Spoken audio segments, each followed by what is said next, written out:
bahwa kita bukan hanya ketemu ujung daripada hadirat Allah yang saya sebut sebagai kemuliaan Tuhan, tetapi kita sedang jumpa langsung pribadi Allah. Amin. Saya bergairah karena minggu-minggu ini saya merasa tangan Tuhan terlalu perkasa tolong kita. Saya sudah lama bergumul untuk menyelesaikan pastori belakang. Dan jujur keuangan kita parah-parah. Saya sudah hitung minimal kita ada dapat sumbangan dari kakak saya beberapa tahun lalu, keramik dan sebagainya, tapi sudah macet. Ini Bapak lihat, sudah lama macet. Saya ambil keputusan, saya bilang Tuhan sudah lama saya tidak lagi lihat dalam tanda kutip mujizat Tuhan, pertolongan Tuhan. Dan tiba-tiba kami dapat berkah. Dan hari ini kipas ini bisa nyala karena kekurangan kita. Genset sudah tertutupi, genset sudah ada. Kemarin keramik 40 dos kami beli. Sekarang ada pasang, ada kerja dan kerja pagar. Sekali lagi saya bergairah dengan Tuhan karena saya tidak mau omong kosong tentang Tuhan. Orang yang tidak merasakan kebaikan Tuhan, maaf, hidupmu akan menjadi orang yang paling susah di dunia. Saudara mau setuju atau tidak? Saya ingin hari lepas hari mau lihat tangan Tuhan. Memang tangan Tuhan tidak selamanya berkat, tetapi minimal ada sesuatu yang saudara lihat di dalam perjalanan hidupmu, sehingga hidup ini tidak menjadi monoton. Hidup ini tidak menjadi sesuatu yang stabil, tetapi hidup ini ada sesuatu yang saudara lihat. Kalau saudara lihat, saudara akan bergairah, makin bergairah lagi dengan Tuhan. Amin. Saya mau kita buka firman Tuhan di dalam Kejadian pasal 6. Beberapa hari yang lalu saya baca Kejadian pasal 6 sampai pasal 8. Saya mendapatkan 5 khotbah yang luar biasa, dan pagi hari ini khotbah pertama yang saya bawa. Jadi saya berharap dalam beberapa minggu ini, kalau tidak ada tamu, maka saya ingin menyampaikan khotbah seri mengenai perjalanan hidup dari tokoh-tokoh Alkitab, khusus dari Kejadian pasal 6 sampai 8. Mari Bapak Ibu Saudara-saudara, ada sesuatu yang menarik untuk saya sampaikan kepada saudara. Ayat 1, saudara lihat ini. Saudara lihat Kejadian pasal 6. Saya mau saudara ikut perlahan-lahan. Tolong ikut perlahan-lahan supaya saudara bisa mengerti maksud Tuhan pagi hari ini. Ini sesuatu yang luar biasa bagus untuk kita dengar pagi hari ini. Saudara lihat ini baik-baik. Ketika manusia itu mulai bertambah banyak jumlahnya di muka bumi, saya tanya saudara, Kupang tambah banyak orang tidak? Tambah. Ketika manusia itu mulai bertambah banyak jumlahnya di muka bumi, dan bagi mereka lahir anak-anak perempuan, ayat 2, maka anak-anak Allah melihat bahwa anak-anak perempuan manusia itu cantik-cantik, lalu mereka mengambil istri dari antara perempuan-perempuan itu, siapa saja yang disukainya. Terus berfirmanlah Tuhan, rohku tidak selama-lamanya tinggal dalam manusia, karena manusia itu adalah daging, tetapi umurnya akan 120 tahun saja. Pada waktu itu orang-orang raksasa ada di bumi, dan juga ada pada waktu sesudahnya, ketika anak-anak Allah menghampiri anak-anak perempuan manusia, dan perempuan-perempuan itu melihat anak-anak bagi mereka. Inilah orang yang gagah perkasa di zaman purbakala, orang-orang yang kenamaan. 5. Ketika dilihat, perhatikan ini yang menjadi khotbah saya. Ketika dilihat Tuhan bahwa kejahatan manusia besar di bumi, bahwa segala kecenderungan hatinya selalu membuahkan kejahatan semata-mata. DPR sudah tahu salah, Ahok susikan, masih juga hancuri. 7, saudara lihat ini baik-baik. Ayat 7, saudara lihat. Berfirmanlah Tuhan, perhatikan ini yang menjadi khotbah saya. Berfirmanlah Tuhan, dengar baik-baik. Berfirmanlah Tuhan, aku akan, perhatikan ini jadi inti khotbah saya. Berfirmanlah Tuhan, aku akan apa?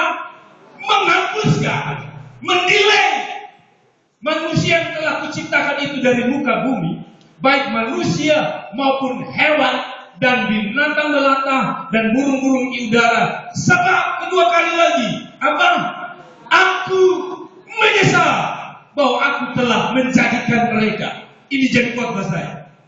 Saudara-saudara, hal yang paling menakuti di dalam hidup saya adalah kalau Tuhan mendelete kita, kalau Tuhan menghapus kita. Yang kedua, saya tidak mau Tuhan menyesal ciptakan saya dan saudara.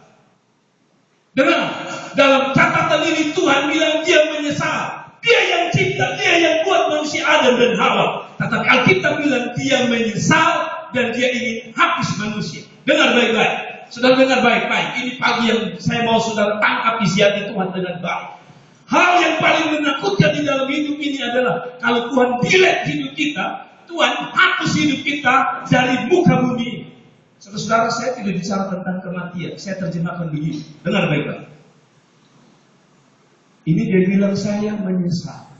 Saya hapus. Bayangkan kalau dia bilang saya menyesal jadikan engkau pendeta jadi apa? Saya menyesal kalau aku memberkati engkau dengan kekayaan. Saya menyesal telah memberkati engkau dengan kepintaran. Kan sudah lihat orang pintar sekarang bikin jahat, orang pintar bikin bom meledak dan sebagainya. Tuhan bilang saya menyesal. Saudara-saudara, mari kita terjemahkan dalam hidup ini. Saudara, jangan bangga kalau kita dapat harta, dapat kedudukan, dapat pangkat, dapat pelayanan. Kadang-kadang Tuhan berkata begini, saya menyesal jadikan dia. Kenapa saya menyesal? Dan menyesal saja masih mendingan. Yang saya takuti kalau dia hapus.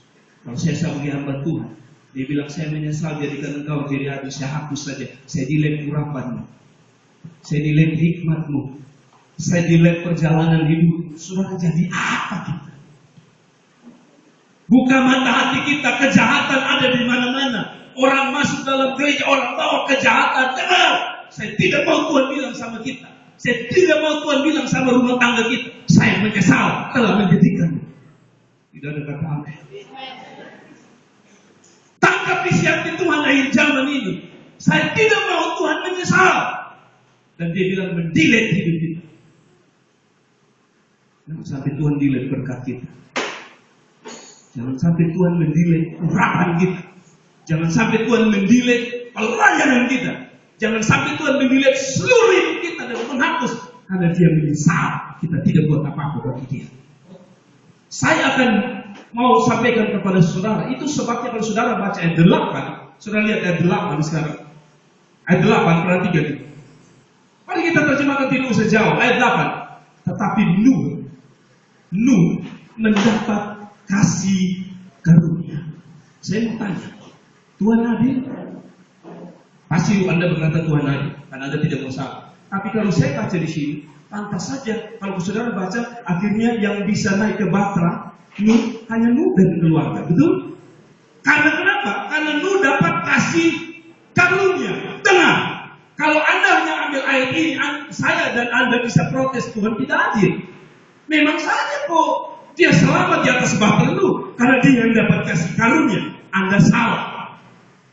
Lebih tepat ayat ini kalau saya boleh terjemahkan, dia menghargai kasih karunia. Kasih karunia tidak beda-beda, Tuhan kasih semua. Saya mau tanya saudara, apakah dalam hidup waktu itu Tuhan tidak memberkati orang lain? Memberkati, saya tanya saudara, ada satu yang tidak sempat naik ke Batra Nuh, siapa? Kalau saudara baca Alkitab, saudara mengerti. Siapa yang tidak naik? Siapa yang tidak naik ke Batra Nuh? Kasihan berarti baca majalah lebih baca. Kalau saudara baca, ada orang-orang yang disuruh juga bawa keluarga naik. Kalau sudah disodom. Artinya begini, saya bahasa sederhana begini. Kasih karunia itu zaman itu dikasih semua. Menikmati kebaikan Tuhan semua. Tuhan berfirman semua. Tetapi yang menanggapi kasih karunia hanya Nuh. Hati-hati.